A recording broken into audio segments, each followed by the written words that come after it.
ಮಾಧ್ಯಮದ ಸ್ನೇಹಿತರಿಗೆ ನನ್ನ ನಮಸ್ಕಾರಗಳು. ನಿನ್ನೆಲ್ಲ ಮೊನ್ನೆನ ದಿವಸ ಲೋಕಸಭೆಯಲ್ಲಿ ವಿಶೇಷ ಅಧಿವೇಶನವನ್ನು ಕರೆದು ಮಹಿಳಾ ಮೀಸಲಾತಿ ವಿಧೇಯಕವನ್ನು ಮಂಡಿಸಿರ್ತಕ್ಕಂಥ ಸಂದರ್ಭದಲ್ಲಿ ಮಹಿಳಾ ಮೀಸಲಾತಿ ವಿಧೇಯಕ ಸೋತದ್ರಿಂದ ಇದಕ್ಕೆ ಕಾಂಗ್ರೆಸ್ ಪಕ್ಷ ಮತ್ತು ಮಿತ್ರ ಪಕ್ಷಗಳು ಮಹಿಳೆಯರ ವಿರುದ್ಧ ಅಂತಕ್ಕಂಥ ಪ್ರತಿಭಟನೆಯನ್ನ ಭಾರತೀಯ ಜನತಾ ಪಾರ್ಟಿ ನಾಯಕರು ಮಾಡಲಿಕ್ಕೆ ಹಾಕಿದ್ದಾರೆ. ಇವತ್ತು ಕಾಂಗ್ರೆಸ್ ಪಕ್ಷ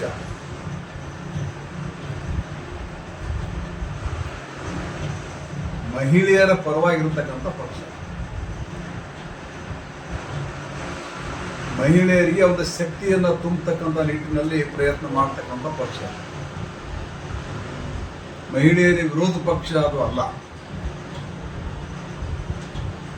ನಾನು ಇವತ್ತಿನ ದಿವಸ ಭಾರತೀಯ ಜನತಾ ಪಾರ್ಟಿ ನಾಯಕರುಗಳನ್ನು ಕೇಳಲಿಕ್ಕೆ ಬಯಸುತ್ತೇನೆ. 2019ರಿಂದ 2023ರವರೆಗೆ ನಿಮಗೆ 2/3 ಮೆಜಾರಿಟಿ ಇತ್ತೋ ಇಲ್ಲೋ? ಇದ್ದಿಲ್ರಿ. 19ರಿಂದ 23ರ ಅವಧಿ ಒಳಗಾಗಿ 24ರ ಅವಧಿ ಒಳಗಾಗಿ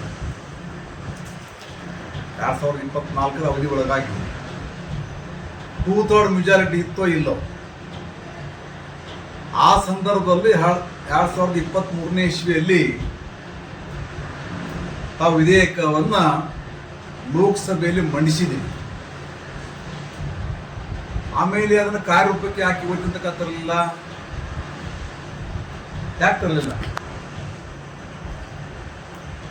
ಪಾಸ್ ಆಗಿರ್ತಕ್ಕಂಥ ಮಸೂದೆ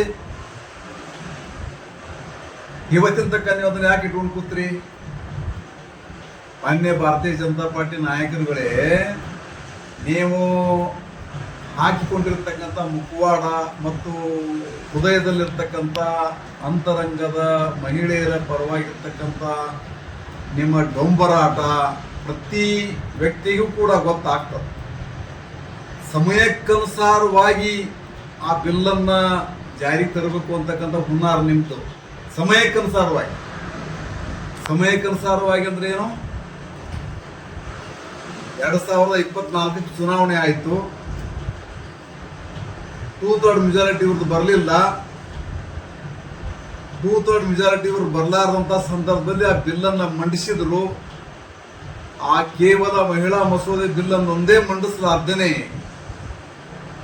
ಅದರ ಜೊತೆಗೆ ಡಿಲಿಮಿಟೇಷನ್ ಏನ್ ಮಾಡಿದ್ರು? ಡಿಲಿಮಿಟೇಷನ್ ಅನ್ನುವಂಥದ್ದನ್ನು ಕೂಡ ಅದರ ಜೊತೆಗೆ ಲಿಂಕ್ ಮಾಡಿದ್ರು. ಆ ಲಿಂಕ್ ಮಾಡಿರ್ತಕ್ಕಂಥ ಸಂದರ್ಭದಲ್ಲಿ ದಕ್ಷಿಣ ಭಾರತಕ್ಕೆ ಅನ್ಯಾಯ ಆಗ್ತಕ್ಕಂಥ ವಿಷಯವನ್ನು ಪ್ರಸ್ತಾಪ ಮಾಡಿರ್ತಕ್ಕಂಥವು ಕಾಂಗ್ರೆಸ್ ಮತ್ತು ಮಿತ್ರ ಪಕ್ಷಗಳು. ನೀವು 23 ಬಿಲ್ಗೆ ಇವತ್ತಿಗೂ ಕೂಡ ಅವ್ರದ್ದು ಒಪ್ಪಿಗೆ ಇದೆ, ಕಾಂಗ್ರೆಸ್ ಪಕ್ಷ ಮತ್ತು ಮಿತ್ರ ಪಕ್ಷದವರು. ಅದು ಒಂದೇ ಸಪರೇಟ್ ಆಗಿ ನೀವು ಯಾಕೆ ಅದು ಮಂಡಿಸಬಹುದಾಗಿತ್ತಲ್ಲ? ಡಿಲಿಮಿಟೇಷನ್ ಲಿಂಕ್ ಯಾಕೆ ಮಾಡ್ಲಕ್ ಹೋದ್ರಿ ನೀವು? ಇದರಿಂದ ಇರ್ತಕ್ಕಂಥ ಉದ್ದೇಶ ಏನಪ್ಪ ಅಂತ ಕೇಳಿದ್ರೆ, ಡಿಲಿಮಿಟೇಷನ್ಕ್ಕೆ ದಕ್ಷಿಣ ಭಾರತಕ್ಕೆ ಖಂಡಿತವಾಗಿಯೂ ಕೂಡ ಅನ್ಯಾಯ ಆಗುವಂಥದ್ದು ಸ್ಪಷ್ಟವಾಗಿ ನಿಮಗೆಲ್ಲ ಗೊತ್ತಿದೆ. ಆದರೂ ಕೂಡ ನಾವು ಆ ಬಿಲ್ ಮಂಡಿಸಿದೀವಪ್ಪ ಅಂತಂದ್ರೆ ಅದಕ್ಕೆ ಇವರು ವಿರೋಧ ಮಾಡ್ತಾರೆ. ಆ ವಿರೋಧ ಮಾಡುವಂತ ಸಂದರ್ಭದಲ್ಲಿ ನಾವು ಪಂಚರಾಜ್ಯದ ಚುನಾವಣೆಯಲ್ಲಿ ಪಂಚರಾಜ್ಯದ ಚುನಾವಣೆಯಲ್ಲಿ ಮಹಿಳೆಯರ ಮತಗಳನ್ನು ಪಡೆದುಕೊಂಡು ಮತ್ತೆ ಆ ರಾಜ್ಯಗಳಲ್ಲಿ ಅಧಿಕಾರಕ್ಕೆ ಬರಬೇಕು ಅಂತಕ್ಕಂಥ ದುಷ್ಟ ಶಕ್ತಿ, ದುಷ್ಟ ಬುದ್ಧಿ ನಿಮ್ಮಲ್ಲಿ ಅಡಗಿರುವುದರ ಮೂಲಕ ಇವತ್ತು ಆಗಿರ್ತಕ್ಕಂಥ ಅನ್ಯಾಯ ಮಹಿಳೆಯರಿಗೆ ನಿಮ್ಮಿಂದ ಅಂತಕ್ಕಂಥ ಮಾತನ್ನ ಈ ಸಂದರ್ಭದಲ್ಲಿ ನಾವು ಬಹಳ ಸ್ಪಷ್ಟವಾಗಿ ಹೇಳ್ಬೇಕಾಗ್ತದೆ. ಭಾರತೀಯ ಜನತಾ ಪಾರ್ಟಿ ಅವರಿಂದ ಆಗಿರ್ತಕ್ಕಂಥ ಅನ್ಯಾಯ ಇದು, ಕಾಂಗ್ರೆಸ್ನವರಿಂದ ಆಗಿರ್ತಕ್ಕಂಥ ಅನ್ಯಾಯ ಇದು ಅಲ್ಲ, ಮತ್ತು ಕಾಂಗ್ರೆಸ್ನವರು ಮಾಡಿರ್ತಕ್ಕಂಥ ದ್ರೋಹನೂ ಇದಲ್ಲ. ಇದರ ಹಿಂದೆ ರಾಜಕೀಯ ಷಡ್ಯಂತ್ರ ಮತ್ತು ರಾಜಕೀಯ ಕುತಂತ್ರ ಅಡಗಿದೆ. ಒಂದ್ ಕಡೆ ಆಲೋಚನೆ ಮಾಡಿ ನೋಡ್ರಿ, ತಾವು ಕೂಡ ಒಂದ್ ಕಡೆ ಆಲೋಚನೆ ಮಾಡಿ ನೋಡ್ರಿ. ಏನಪ್ಪಾ ಅಂತಂದ್ರೆ ಕರ್ನಾಟಕ ರಾಜ್ಯದಲ್ಲಿ ಮಹಿಳೆಯರಿಗೆ ವಿಶೇಷವಾಗಿರ್ತಕ್ಕಂಥ ಮೀಸಲಾತಿಯನ್ನು ಕೊಟ್ಟರು. ಏನ್ ಕೊಟ್ರು? ಪಂಚ ಗ್ಯಾರಂಟಿಯಲ್ಲಿ ವಿಶೇಷವಾಗಿರ್ತಕ್ಕಂಥ ಕೊಡುಗೆಯನ್ನ ಕರ್ನಾಟಕ ಸರ್ಕಾರ, ಮಾನ್ಯ ಸಿದ್ದರಾಮಯ್ಯನವರ ಸರ್ಕಾರ, ಮಾನ್ಯ DK ಶಿವಕುಮಾರ್ ಅವರ ಸರ್ಕಾರ ಕೊಟ್ಟು, ಅದು ನಿಮ್ಗೆ ಹೊಟ್ಟೆಯಾಗ ತೃಪ್ತಿ ಇದೆಯಾ?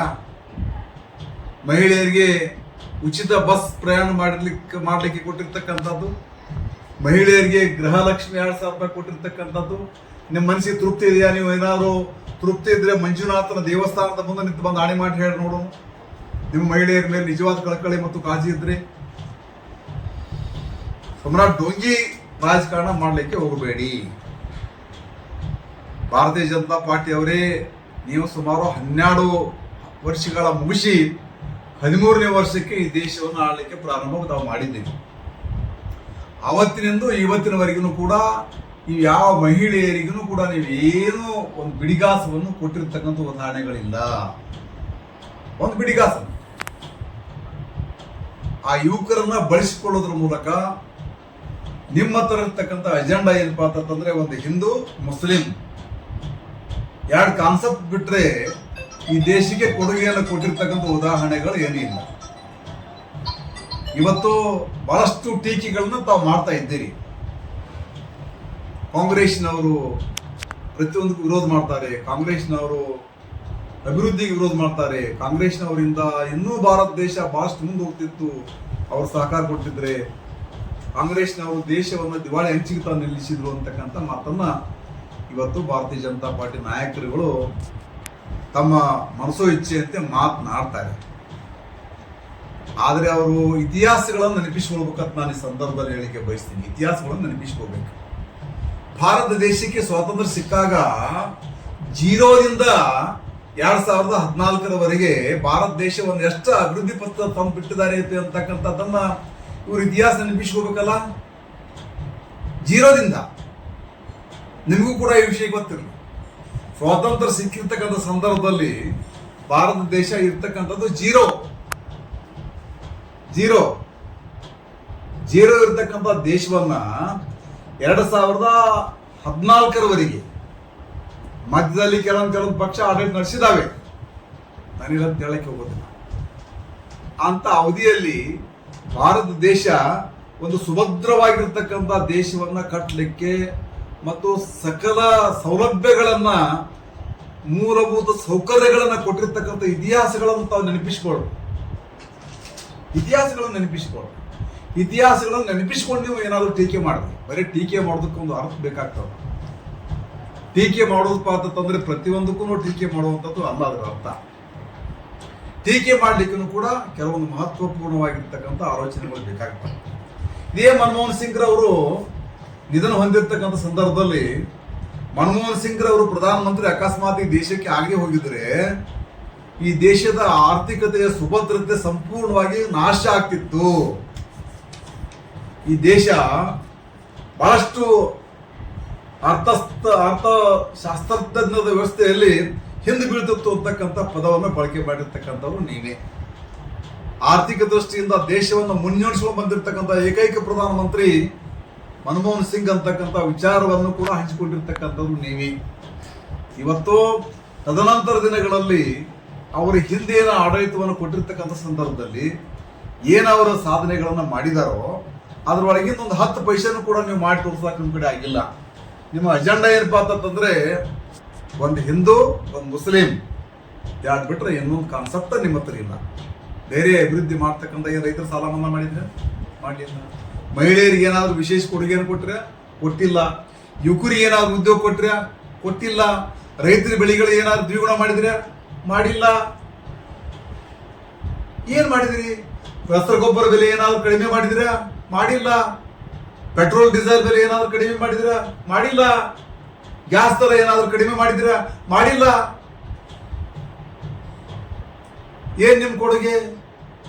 ಬೆಲೆ ಏರಿಕೆ. ಕರ್ನಾಟಕದಲ್ಲಿ ಕಾಂಗ್ರೆಸ್ ಸರ್ಕಾರ ಇರುವುದರಿಂದ ಬೆಲೆ ಏರಿಕೆ ಇವ್ರ ಮೇಲೆ ನೀವು ಪಟ್ಟು ಮಾಡ್ತಿರಲ್ಲ.